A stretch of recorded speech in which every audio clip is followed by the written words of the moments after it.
Body image. Our views, thoughts, and emotions about our physical selves. The way we look, our facial features, body type, size, shape.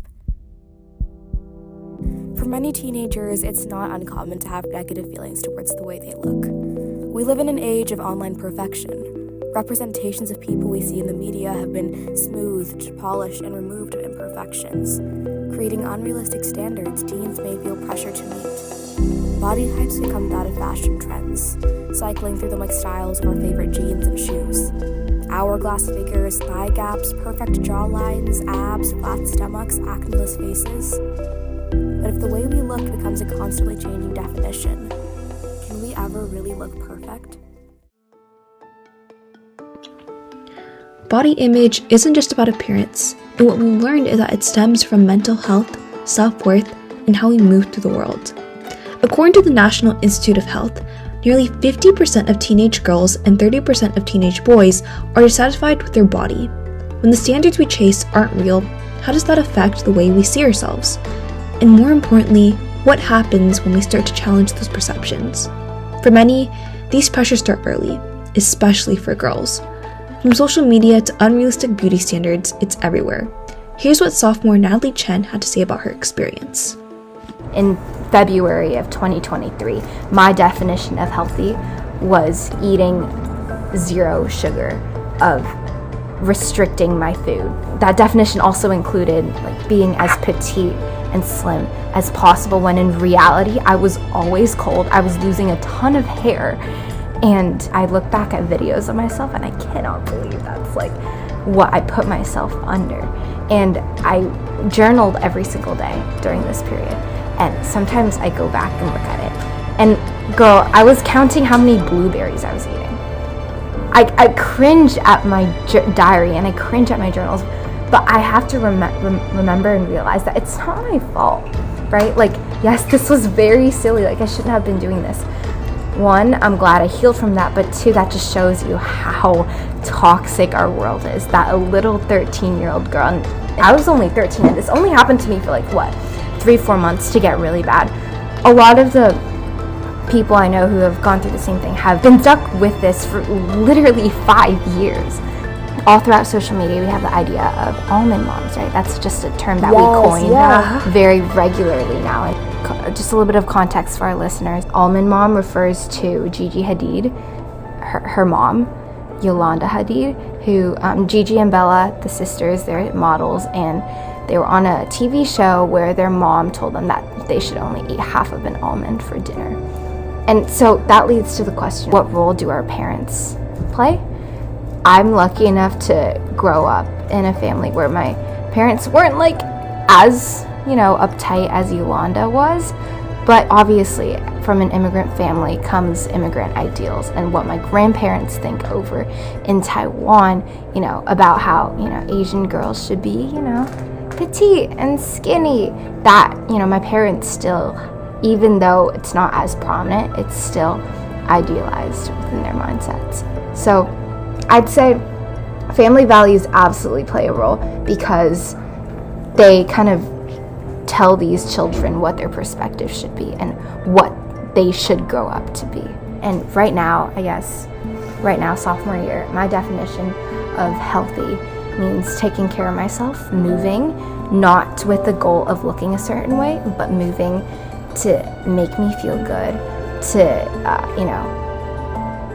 help me as I get older. I know I'm only 15 and I'm saying this, but, as I enter adulthood, as I become a grandma, moving right now helps me then. And that's my goal. When I work out, that's my goal. My goal is not to have a fat bum. I was going to say a different word. My goal is not to have a waist of 23 inches. No, that's not my goal anymore. And that's kind of what I define healthy as now. And I let myself eat, but I also focus on what makes me feel good. Often, males are neglected when discussing struggles with body image. This is due in part to biases, stereotypes, and harmful standards of toxic masculinity many young boys face. So, we interviewed student Theo to learn more about his experience with body image as a guy.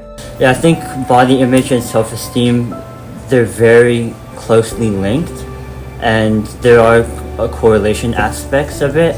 And I definitely know people, and I've experienced it myself, where like if you don't have the body type that you want, then your self-esteem will go down in turn. But I wouldn't say they're like disjoint though, where like if you can have one but you can't have another. I think you can have self-esteem but have poor body image perception, but I think to achieve that, it's very hard to get there. Obviously there's lots of like influencers, and I also see like the gym community as well, and it's obviously like this ideal standard of what a guy should look like on Instagram, and like if you don't have that, then obviously you don't feel great. But I think what I've tried how to deal with it is I feel like how everyone's like on their own journey, and I've also just tried working on myself to sort of try to achieve that standard, but in a way where it doesn't negatively impact my mental health.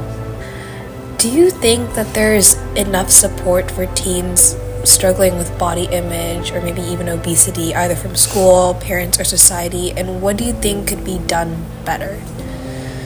Yeah, from my experience, I haven't seen like many support outlets for body image, but again, like I'm not in need of that, so I don't like know where to look. So I guess I wouldn't say there's any from my experience. More like a message of sort of like self-acceptance along with self-improvement, I think is what's needed, and what people can do to help ease that pressure from society.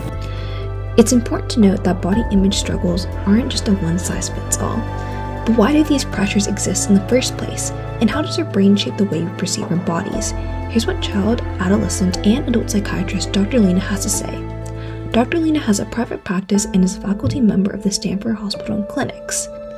Additionally, she is also the president and director of a youth mental health nonprofit.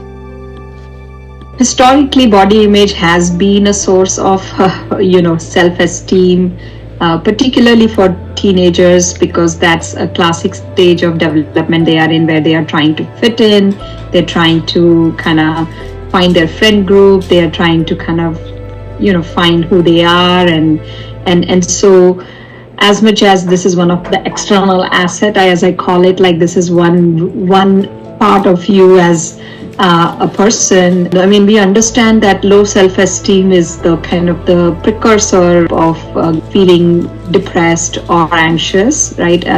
If I start to not feel good about myself, I'm going to start to not go to social events, not socialize. I try to isolate. Because I'm isolating, I have more time to kind of mull over my thoughts about how bad I am or how good enough I am not. That's how it kind of starts to breed the depression symptoms. It leads to more social anxiety, because now I'm worried about showing up the way I am in a group.